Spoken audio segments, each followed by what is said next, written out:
3 साल तक एक दुश्मन हमारे बीच रहा, हमारे बच्चों को टॉफी देता रहा, हमारे बुजुर्गों की दवा लाता रहा और हम उसे अपना परिवार मानते रहे।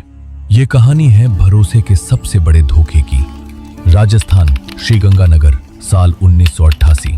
पाकिस्तान की बॉर्डर से महज कुछ किलोमीटर दूर एक शांत कॉलोनी, जहां लोग दरवाजे बंद करने से ज्यादा एक दूसरे पर भरोसा करते थे, जहां रात को भी घर की खिड़कियां खुली रहती थी। उसी कॉलोनी में एक दिन एक नया चेहरा आया। नाम संजीव। छोटी सी किराने की दुकान, सादा कपड़े, चेहरे पर हल्की मुस्कान और बात करने का ऐसा तरीका कि सामने वाला 5 मिनट में ही उसे अपना समझने लगे। ये ISI की सबसे पुरानी ट्रेनिंग है, पहले भरोसा जीतो फिर काम करो, और संजीव इसमें माहिर था। कुछ ही महीनों में वो कॉलोनी की रूह बन गया। सुबह दुकान खुलते ही बच्चे उसके आसपास जमा हो जाते। कोई बुजुर्ग बीमार पड़ता तो रात को दवा लाने वाला पहला इंसान संजीव होता। एक बार कॉलोनी की एक बुजुर्ग महिला गिर गई। लोग इकट्ठा होते उससे पहले संजीव उन्हें उठाकर घर तक छोड़ आया। उस दिन के बाद कॉलोनी की औरतें कहती थीं, संजीव जैसा लड़का आजकल कहाँ मिलता है। लेकिन दोस्तों, जो इंसान दिन में पूरी कॉलोनी का हीरो था, वही रात होते ही कुछ और बन जाता था। दुकान बंद होते ही संजीव अपने कमरे में बंद हो जाता, घंटों अकेला। कई पड़ोसियों ने नोटिस किया, कमरे की लाइट देर रात तक जलती रहती थी। कभी कभी आधी रात को वो बाहर निकलता, इधर उधर देखता और फिर जल्दी से अंदर चला जाता। दिवाली हो, ईद हो, वो सबको मिठाई जरूर देता, लेकिन अपने घर का दरवाजा कभी पूरी तरह नहीं खोला। और सबसे अजीब बात, उसकी दुकान में रखा एक पुराना रेडियो पूरे दिन बंद, लेकिन रात को उसके कमरे से धीमी धीमी फ्रीक्वेंसी जैसी आवाजें आती थी। दोस्तों, ये कोई आम रेडियो नहीं था।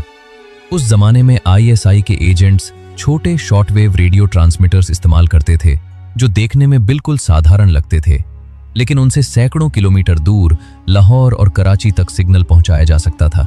लोगों ने सुना, लेकिन किसी ने नहीं पूछा, क्योंकि भरोसा हमेशा शक से ज्यादा ताकतवर होता है। कॉलोनी में एक रिटायर्ड फौजी रहते थे। नाम सुरेंद्र सिंह। BSF में कई साल बॉर्डर पर तैनात रहे थे। वो जानते थे, दुश्मन हमेशा वर्दी में नहीं आता।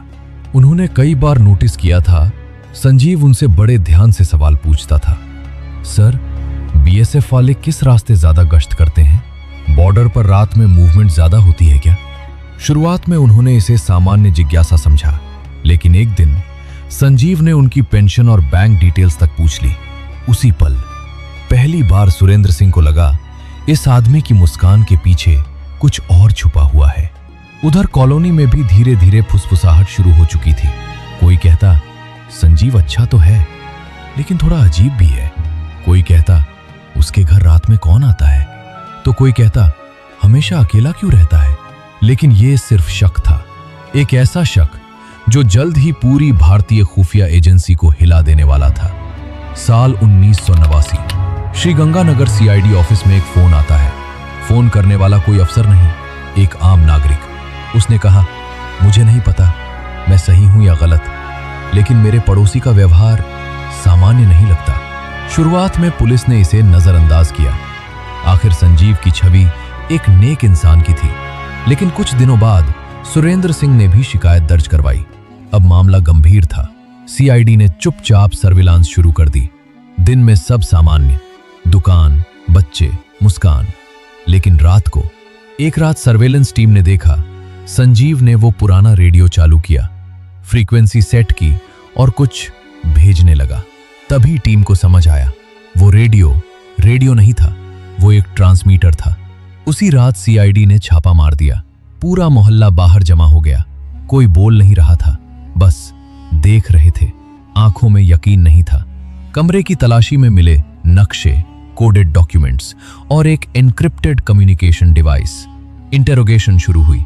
पहले वो चुप रहा घंटों तक, लेकिन फिर उसने जो सच बताया, उसने सबको सन्न कर दिया।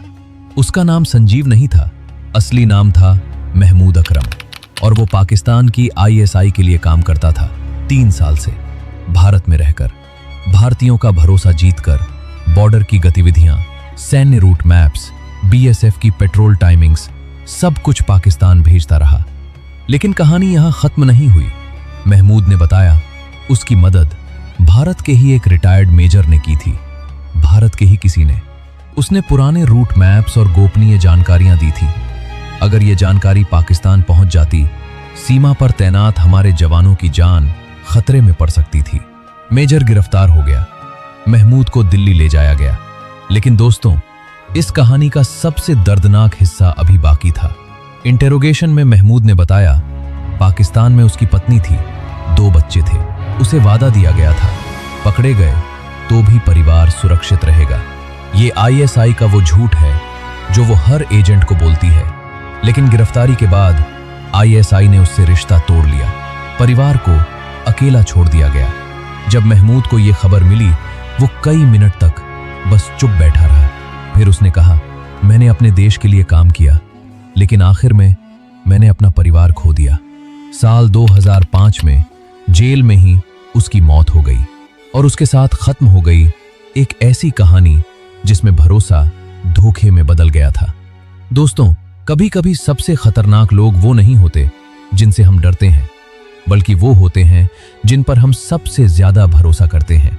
हर मुस्कान के पीछे एक सच होता है, बस उसे पहचानने की जरूरत होती है। जय हिंद। दोस्तों, अगर ऐसी रियल स्पाई स्टोरीज पसंद है तो चैनल को अभी सब्सक्राइब कर लो, क्योंकि ऐसी कहानियां आपको कहीं नहीं मिलेंगी। और हाँ, अगर ये कहानी आपको पसंद आई तो वीडियो को लाइक करना मत भूलना।